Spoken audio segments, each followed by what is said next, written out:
नमस्कार, हेलो, जय हिंद, जय भारतवर्ष मित्रों। मैं आपका मित्र करिकाल। हर हर महादेव। आपके अपने एजुकेशन यूट्यूब चैनल सोशल संगम में आपका हार्दिक स्वागत है।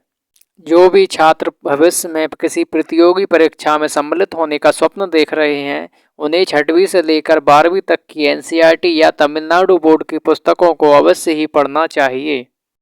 कक्षा 6वीं, विषय इतिहास, अध्याय 5, राज्य, राजा और एक प्राचीन गणराज्य।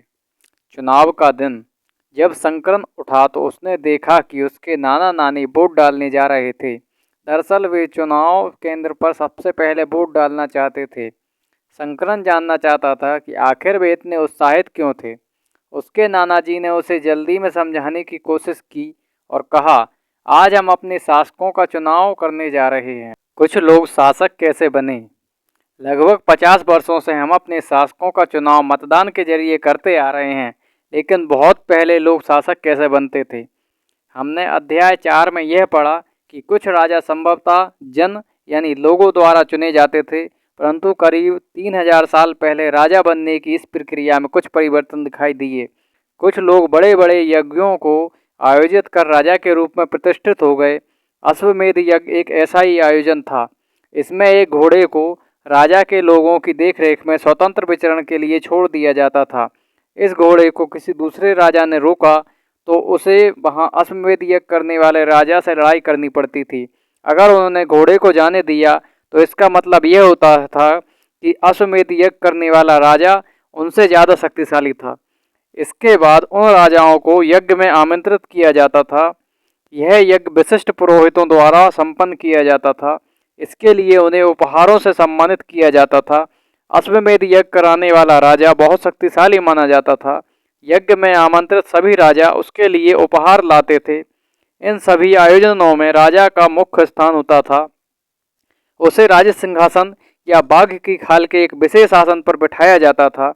युद्ध क्षेत्र में राजा का सारथी ही उसका सहचर होता था। यज्ञ के अवसर पर वह राजा की विजयों तथा अन्य गुणों का गान करता था। राजा के सगे संबंधी खासकर उसकी रानियां तथा पुत्रों को भी कई छोटे छोटे अनुष्ठान करने होते थे। अन्य सारे आमंत्रित राजाओं का काम सिर्फ बैठकर यज्ञ की पूरी प्रक्रिया को देखना भर था। राजा के ऊपर पुरोहित पवित्र जल के छिड़काव के साथ साथ अन्य कई अनुष्ठान करता था। विष अथवा वैश्य जैसे सामान्य लोग उपहार लाते थे, जिन्हें पुरोहित शूद्र मानते थे। उन्हें कई अनुष्ठानों में शामिल नहीं किया जाता था। इस यज्ञ में उपस्थित होने वालों की एक सूची बनाओ। पेशे के आधार पर वहाँ कौन कौन से वर्ग शामिल थे। वर्ण। इस समय उत्तर भारत में खासकर गंगा यमुना क्षेत्र में कई ग्रंथ रचे गए। ऋग्वेद के बाद रचे होने के कारण ये उत्तर वैदिक ग्रंथ कहे जाते हैं। इनके अंतर्गत सामवेद, यजुर्वेद, अथर्ववेद तथा अन्य ग्रंथ शामिल हैं। पुरोहितों द्वारा रचित इन ग्रंथों में विभिन्न प्रकार के अनुष्ठान और उनके संपादन की विधियां बताई गई हैं। इनमें सामाजिक नियमों के बारे में बताया गया है। उस समय समाज में कई समूह थे, जिनमें पुरोहित, योद्धा, कृषक, पशुपालक, व्यापारी, शिल्पकार, श्रमिक, मछली पकड़ने वाले तथा जंगल में रहने वाले लोग शामिल थे। जहाँ कुछ पुरोहित तथा योद्धा वैभवशाली थे, वहीं कुछ कृषक और व्यापारी भी धनवान थे। दूसरी ओर पशुपालक, शिल्पकार, श्रमिक, मछली पकड़ने वाले, शिकारी तथा भोजन संग्राहक निर्धन थे। पुरोहितों ने लोगों को 4 वर्गों में विभाजित किया, जिन्हें वर्ण कहते हैं। उनके अनुसार प्रत्येक वर्ण के अलग अलग कार्य निर्धारित थे। पहला वर्ण ब्राह्मणों का था। उनका काम वेदों का अध्ययन, अध्यापन और यज्ञ करना था, जिनके लिए उन्हें उपहार मिलता था। दूसरा स्थान शासकों का था, जिन्हें क्षत्रिय कहा जाता है। उनका काम युद्ध करना और लोगों की रक्षा करना था। तीसरे स्थान पर विष या वैश्य थे। इनमें कृषक, पशुपालक और व्यापारी आते थे। क्षत्रिय और वैश्य दोनों को ही यज्ञ करने का अधिकार प्राप्त था। वर्णों में अंतिम स्थान शूद्रों का था। इनका काम अन्य तीनों वर्णों की सेवा करना था। इन्हें कोई अनुष्ठान करने का अधिकार नहीं था। प्रायः औरतों को भी शूद्र के समान माना गया। महिलाओं तथा शूद्रों को वेदों के अध्ययन का अधिकार नहीं था। पुरोहितों के अनुसार सभी वर्णों का निर्धारण जन्म के आधार पर होता था। उदाहरण के तौर पर ब्राह्मण माता पिता की संतान ब्राह्मण ही होती थी। बाद में कुछ लोगों को अछूत माना गया। अछूत वर्गों में कुछ शिल्पकार, शिकारी तथा भोजन संग्राहक शामिल थे। साथ ही इनमें वे लोग भी आते थे जो शवों को दफनाने या जलाने का काम करते थे। इन लोगों से संपर्क अपवित्र माना जाता था। कई लोगों ने ब्राह्मणों द्वारा बनाई हुई इस वर्ण व्यवस्था को स्वीकार नहीं किया। कुछ राजा स्वयं को पुरोहितों से श्रेष्ठ मानते थे। कुछ लोग जन्म के आधार पर वर्ण निर्धारण सही नहीं मानते थे। इसके अतिरिक्त कुछ लोग व्यवसाय के आधार पर लोगों के बीच भेदभाव उचित नहीं समझते थे, जबकि कुछ लोग चाहते थे अनुष्ठान संपन्न करने का अधिकार सबका हो। कई लोगों ने छुआछूत की आलोचना की। इस उपमहाद्वीप के पूर्वोत्तर क्षेत्र जैसे कई इलाकों में सामाजिक आर्थिक असमानता बहुत कम थी। यहाँ पुरोहितों का प्रभाव भी बहुत सीमित था। विचार कीजिए, लोगों ने वर्ण व्यवस्था का विरोध क्यों किया होगा। जनपद। महायज्ञों को करने वाला राजा अब जन का राजा ना होकर जनपदों के राजा माने जाने लगा। जनपद का शाब्दिक अर्थ जन के बसने की जगह होता है। कुछ महत्वपूर्ण जनपद मानचित्र 4 में आप देख सकते हैं। पुरातत्वविदों ने इन जनपदों की कई बस्तियों की खुदाई की है। दिल्ली में पुराना किला, उत्तर प्रदेश में मेरठ के पास हस्तिनापुर और एटा के पास अतरंजी खेड़ा इनमें प्रमुख है। खुदाई से पता चलता है कि लोग झोपड़ियों में रहते थे और मवेशियों तथा अन्य जानवरों को पालते थे। वे चावल, गेहूं, धान, जौ, दालें, गन्ना, तिल तथा सरसों जैसी फसलें उगाते थे।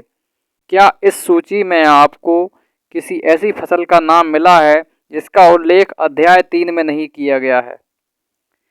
लोग मिट्टी के बर्तन भी बनाते थे। इनमें कुछ धूसर और कुछ लाल रंग के होते थे। इन पुरास्थलों में कुछ विशेष प्रकार के बर्तन मिले हैं जिन्हें चित्रित धूसर पात्र के रूप में जाना जाता है। जैसा कि इनके नाम से स्पष्ट है, इन बर्तनों में चित्रकारी की गई है। ये आमतौर पर सरल रेखाओं और ज्यामितीय आकृतियों के रूप में है। चित्रित धूसर पात्र। इस तरह के पात्रों में ज़्यादातर थालियां और कटोरियां ही मिली हैं। ये पात्र बहुत ही पतली सतह के सुंदर और चिकने हैं। संभवतः इसका प्रयोग खास मौक़ों पर महत्वपूर्ण लोगों को भोजन परोसने के लिए किया जाता था। महाजनपद। करीब 2500 वर्ष पहले कुछ जनपद अधिक महत्वपूर्ण हो गए। इन्हें महाजनपद कहा जाने लगा। मानचित्र में आप कुछ महाजनपदों को देख सकते हैं। अधिकतर महाजनपदों की एक राजधानी होती थी। कई राजधानियों में किलेबंदी की गई थी, अर्थात इनके चारों ओर लकड़ी, ईंटें या पत्थर की ऊंची दीवार बनाई गई थी। ऐसा लगता है कि लोगों ने अन्य राजाओं के आक्रमण से डरकर अपनी सुरक्षा के लिए इन किलों का निर्माण किया।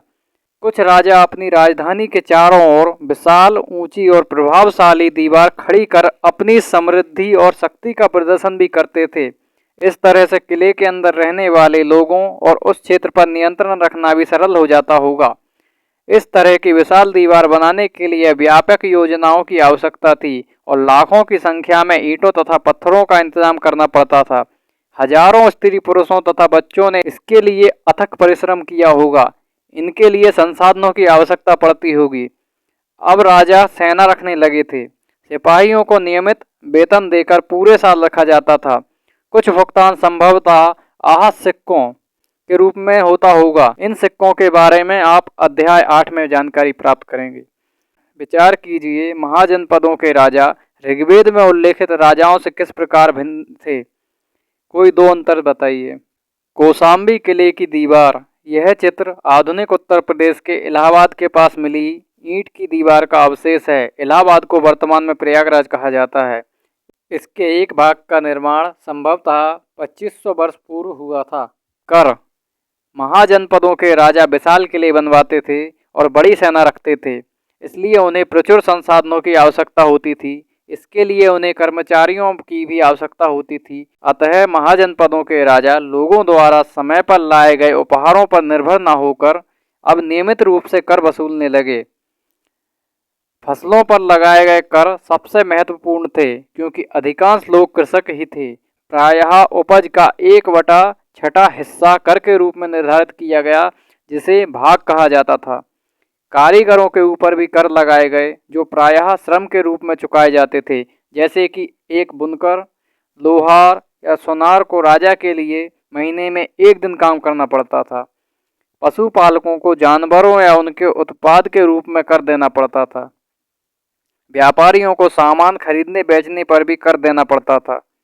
आखेटकों तथा संग्राहकों को जंगल से प्राप्त वस्तुएं देनी होती थीं। विचार कीजिए, आखेटक तथा खाद्य संग्राहक राजाओं को क्या देते होंगे। कृषि में परिवर्तन। इस युग में कृषि के क्षेत्र में दो बड़े परिवर्तन आए। हल्के फाल अब लोहे के फाल बन गए। अब कठोर जमीन को लकड़ी के फाल की तुलना में लोहे के फाल से आसानी से जोता जा सकता था। इसमें फसलों की उपज बढ़ गई। दूसरा, लोगों ने धान के पौधों का रोपण प्रारंभ किया, अर्थात खेतों में बीज छिड़ककर धान उपजाने के बजाय धान की पौध तैयार कर उनका रोपण प्रारंभ किया।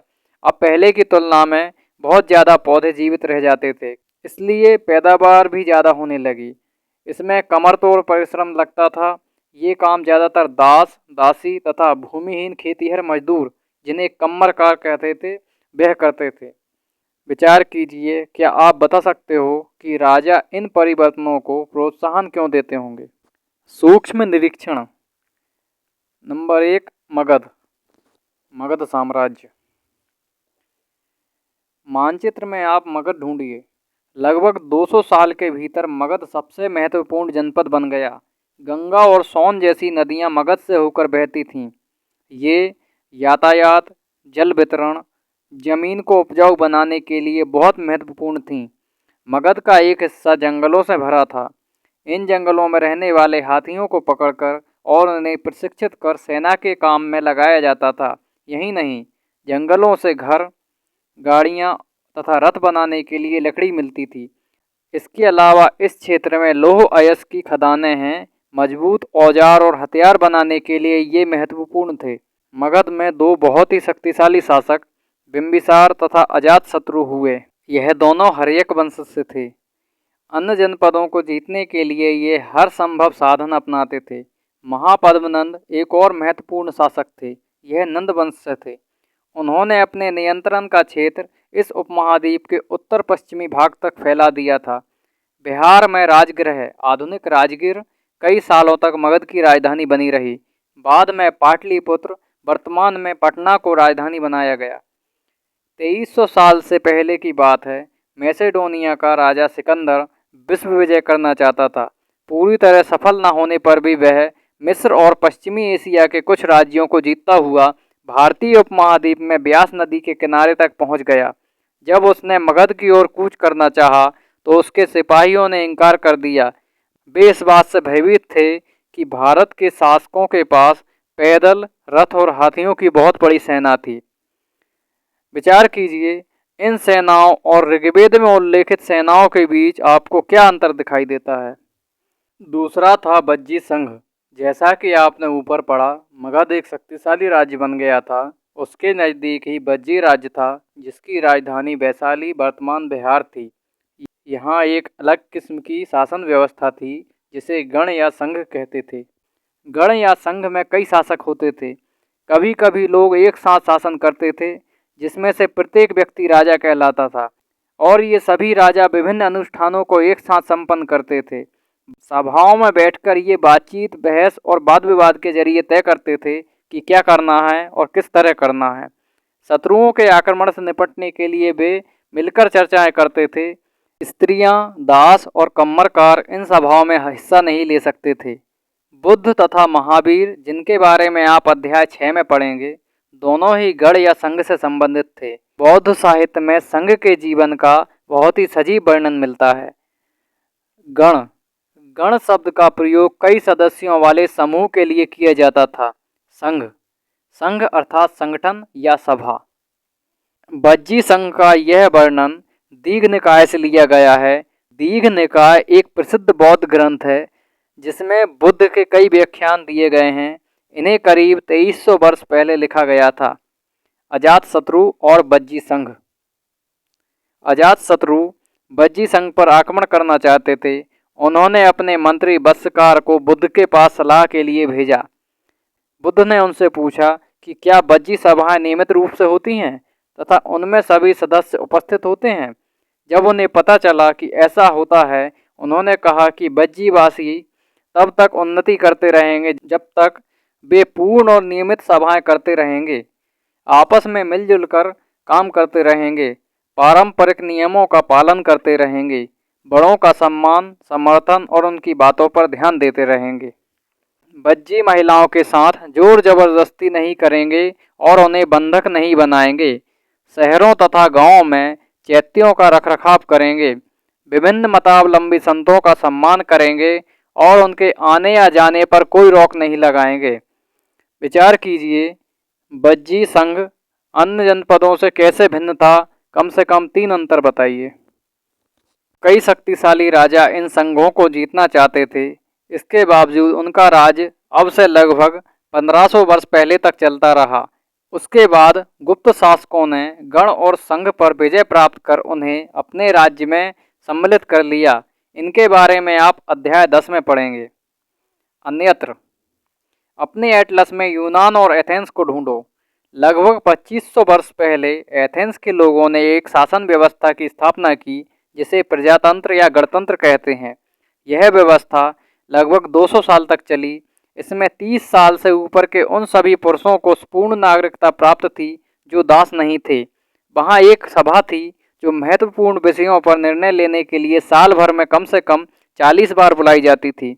इस सभा में सभी नागरिक भाग ले सकते थे। शासन के कई पदों पर नियुक्तियां लॉटरियों द्वारा की जाती थीं। सभी नागरिकों को सेना और नौसेना में अपनी सेवाएं देनी होती थीं। महिलाओं को नागरिक का दर्जा प्राप्त नहीं था। व्यापारियों तथा शिल्पकारों के रूप में एथेंस में रहने और काम करने वाले बहुत से विदेशियों को भी नागरिक अधिकार नहीं मिले थे। एथेंस में खदानों, खेतों, घरों और कार्यशालाओं में काम कर रहे दासों को भी नागरिक अधिकार नहीं प्राप्त थे। विचार कीजिए, क्या एथेंस में वास्तव में जनतंत्र था? उपयोगी शब्द: राजा, अश्वमेध, वर्ण, जनपद, महाजनपद, किलेबंदी, सेना, कर, पौधारोपण, गण अथवा संघ, प्रजातंत्र। कुछ महत्वपूर्ण तिथियां: नए शासक लगभग 3000 वर्ष पूर्व, महाजनपद लगभग 3000 वर्ष पूर्व, सिकंदर का आक्रमण, दीघनिकाय का लेखन लगभग 2300 वर्ष पूर्व, गण या संघ राज्यों का अंत लगभग 1500 वर्ष पूर्व। जय हिंद, जय भारतवर्ष मित्रों, धन्यवाद। हर हर महादेव।